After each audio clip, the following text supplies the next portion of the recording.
Good evening. എല്ലാവരും എന്ത് പറയുന്നു? ഇപ്പം 6 മണി കഴിഞ്ഞു കേട്ടോ സമയം. അപ്പം രാത്രിയിലത്തേക്കുള്ള ചപ്പാത്തിക്കുള്ള മാവ് കുഴച്ച് വയ്ക്കാൻ പോവാം കേട്ടോ. അതിന് വേണ്ടിയിട്ട് ഇച്ചിരി വെളിച്ചെണ്ണയും ഉപ്പും ഒക്കെ ഒഴിച്ച് നന്നായിട്ട് സോഫ്റ്റായിട്ട് കുഴച്ച് വെക്കുക കേട്ടോ. കുറച്ച് നേരം കുഴച്ചിട്ട് മാറ്റി ഇങ്ങനെ വെക്കുകയാണെങ്കിൽ നല്ല സോഫ്റ്റായിട്ട് ചപ്പാത്തി ഉണ്ടാക്കാൻ പറ്റും കേട്ടോ. അതിന് വേണ്ടിയിട്ട് കുഴച്ചിട്ട് ഞാൻ അടച്ച് ഇച്ചിരി നേരം മാറ്റി വെക്കുക. ആ സമയം കൊണ്ട് മീൻ റെഡിയാക്കാം. മീൻ നല്ല കഴുകി വൃത്തിയാക്കി എടുത്തിട്ടുണ്ട്. ഞാൻ കട്ട് ചെയ്ത് വാങ്ങിച്ച മീനാട്ടോ. അതിനകത്ത് ചുമന്നുള്ളി, ഇഞ്ചി, വെളുത്തുള്ളി, പിന്നെ പുളിയൊക്കെ റെഡിയാക്കി വെച്ചിട്ടുണ്ട്. നല്ല മൺചട്ടിക്കകത്ത് ഇച്ചിരി വെളിച്ചെണ്ണ ഒഴിച്ചിട്ട് അതിനകത്ത് ഇഞ്ചിയും വെളുത്തുള്ളിയും കൂടെ ആദ്യം ഇട്ട് ഒന്ന് ചെറുതായിട്ട് മൂപ്പിച്ചെടുക്കാം.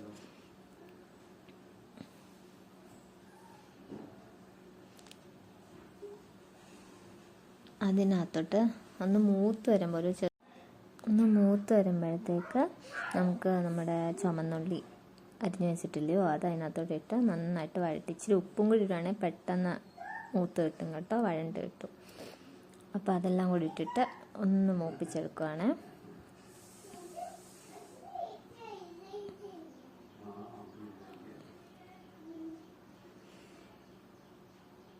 ഇങ്ങനെയുള്ള ചെറിയ ബ്രൗൺ കളറാകുമ്പം നമുക്ക് പൊടിയൊക്കെ ചേർത്ത് കൊടുക്കാം. അതിന് വേണ്ടിയിട്ട് നമ്മുടെ ഈ വഴറ്റി വെച്ചേക്കുന്ന ഉള്ളിയൊക്കെ ഇച്ചിരി ഇങ്ങോട്ട് മാറ്റിയിട്ട് ആ എണ്ണയ്ക്കകത്തോട്ട് തന്നെ നമ്മുടെ മല്ലിപ്പൊടിയും മുളക് പൊടിയൊക്കെ ചേർത്ത് കൊടുക്കാവേ. അതിന് വേണ്ടിയിട്ട് ഞാൻ 1.5 സ്പൂൺ മല്ലിപ്പൊടിയും 2-2.5 സ്പൂൺ മുളക് പൊടിയാണ് ചേർക്കുന്നത് കേട്ടോ. മുളക് പൊടി എരിവില്ലാത്ത മുളക് പൊടി ആയതുകൊണ്ടാണ് ഇത്രയും ചേർക്കുന്നത്. അല്ലെങ്കിൽ നല്ല എരിവായിരിക്കും കേട്ടോ.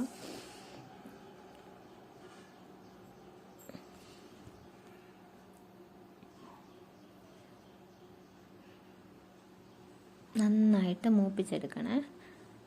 ഒരു ചെറിയ ബ്രൗൺ കളർ ആവുന്നിടം വരെ നന്നായിട്ട് എല്ലാം കൂടെ മിക്സ് ചെയ്ത് ഒന്ന് മൂപ്പിച്ചെടുക്കണം. ചിലവർ ഇതിനകത്ത് തക്കാളിക്കൊക്കെ ഇടും കേട്ടോ. ഞാൻ തക്കാളിക്കൊന്നും ഇടത്തില്ലേ. അതിന് പകരം നമ്മുടെ കുടംപുളിയാണ് ഇടുന്നത്.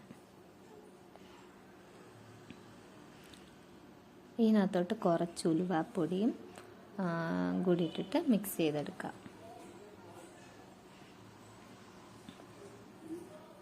ഇച്ചിരി മഞ്ഞൾപ്പൊടിയും കൂടെ ചേർക്കുന്നുണ്ട്. അതെല്ലാം കൂടെ ഇളക്കി നന്നായിട്ട് കരിഞ്ഞു പോവാതെ ചെറിയൊരു ബ്രൗൺ കളർ ആകുമ്പോഴത്തേക്ക് ഈ ഒരു പാവാകുമ്പോഴത്തേക്ക് മാറ്റി വയ്ക്കാം.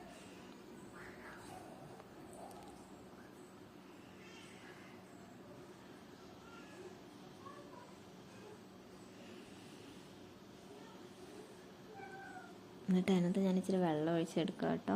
ആ വെള്ളത്തിനകത്ത് തന്നെ നമ്മുടെ ഈ മാറ്റി വെച്ചേക്കുന്ന ഇതെല്ലാം കൂടെ മിക്സിക്കകത്തിട്ടിട്ട് ഒന്ന് ചൂടാറിക്കഴിഞ്ഞിട്ട് മിക്സിക്കകത്തിട്ട് എടുക്കുകയാണെങ്കിൽ നല്ല നമ്മുടെ മീൻകറി നല്ല കൊഴുത്ത് നല്ല കട്ടിയുള്ള ഇതായിട്ടിരിക്കും കേട്ടോ. കൊഴുത്തിങ്ങനെ ഇരിക്കും.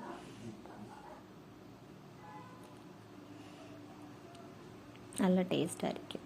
ആ ചുമന്നുള്ളിയുടെ ടേസ്റ്റും എല്ലാം കൂടെ ഒന്ന് നല്ല ടേസ്റ്റ് ആയിരിക്കും. ചിലയിടത്ത് ഇങ്ങനെ തേങ്ങയും കൂടി ഇട്ട് വറുത്തൊക്കെയാണ് ഉണ്ടാക്കുന്നത്. ഞാൻ ചില സമയത്ത് അങ്ങനെയാണ് ഉണ്ടാക്കുന്നത്, ചില സമയത്ത് ഇങ്ങനെയാണ് ഉണ്ടാക്കുന്നത് കേട്ടോ.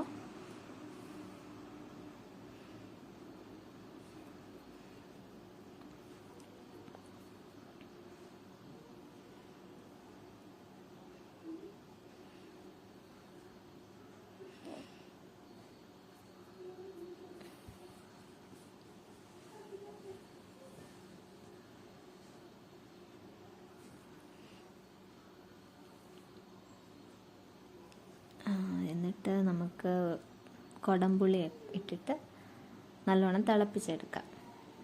ഇതിനകത്തോടെ 2 കറിവേപ്പിലയും കൂടി ഇടണേ. ഇന്ന് ഞാൻ ഇവിടെ കേരയാണ് വാങ്ങിച്ചത് കേട്ടോ. ഇപ്പം നമ്മൾ കടയിൽ പോയി വാങ്ങിക്കുന്നേക്കാളും ഓൺലൈൻ ഇച്ചിരി ഫ്രഷായിട്ട് കിട്ടുന്നതെന്ന് തോന്നുന്നുണ്ട്. അതുകൊണ്ട് ഓൺലൈനാണ് വാങ്ങിച്ചത്. രാവിലെ വാങ്ങിച്ചു വെച്ചത് ഉണ്ടാക്കാൻ സമയം കിട്ടാഞ്ഞുകൊണ്ട് വൈകിട്ടാണ് ഉണ്ടാക്കുന്നത്.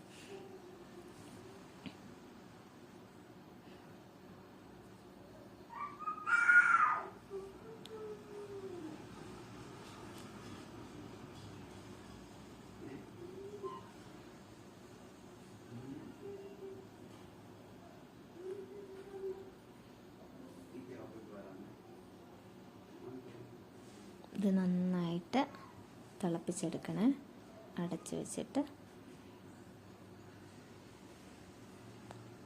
നല്ല സൂപ്പർ മീൻ കറി റെഡി ആയിട്ടുണ്ട് കേട്ടോ.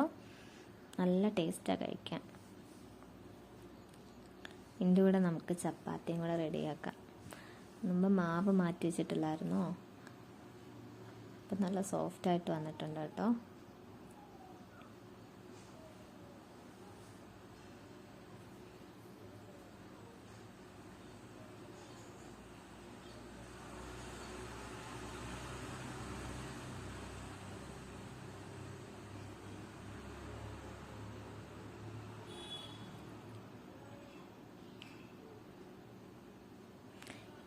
ഇതിൻ്റെ കൂടെ ഒരു കുക്കുംബറും കൂടെ അരിഞ്ഞ് കഴിക്കാൻ പോയി കേട്ടോ. കഴിച്ച് കഴിഞ്ഞ് വന്നപ്പോൾ കുറേ പാത്രം കിടപ്പുണ്ടായിരുന്നു, അതെല്ലാം കഴുകിയെടുത്തു. അന്ന് തന്നെ രാത്രി തന്നെ കഴുകി വെക്കുകയാണെങ്കിൽ നമുക്കൊരു രാവിലെ എണീക്കുമ്പം കിച്ചണെല്ലാം ക്ലീനായിട്ട് ഇരിക്കുമ്പോൾ ഒരു പോസിറ്റിവിറ്റി അല്ലയോ. അതുകൊണ്ട് രാത്രി തന്നെ ഞാനെല്ലാം കഴുകി വെക്കും കേട്ടോ. ഞാൻ കഴുകി വെച്ചുകൊണ്ടിരുന്നപ്പം ചേട്ടൻ വന്നിട്ട് പറഞ്ഞു ഞാനെന്നെങ്കിൽ പാത്രമൊക്കെ തുടച്ച് വയ്ക്കാം. രാത്രി തന്നെ പാത്രമൊക്കെ തുടച്ച് വെച്ചിട്ട് കിടക്കുമ്പം എന്തോ ഒരു നല്ല സമാധാനമല്ലേ. രാവിലെ എണീറ്റ് നോക്കുമ്പോൾ നല്ലൊരു പോസിറ്റിവിറ്റിയാണ് നമുക്ക് തോന്നുന്നത്. ജോലി ചെയ്യാനാണെങ്കിലും എല്ലാം ഒന്ന് ക്ലീനായിട്ട് കിടക്കുമ്പോൾ നല്ലൊരു സമാധാനം. എങ്കിൽ ശരി, നാളെ കാണാം. ബൈ.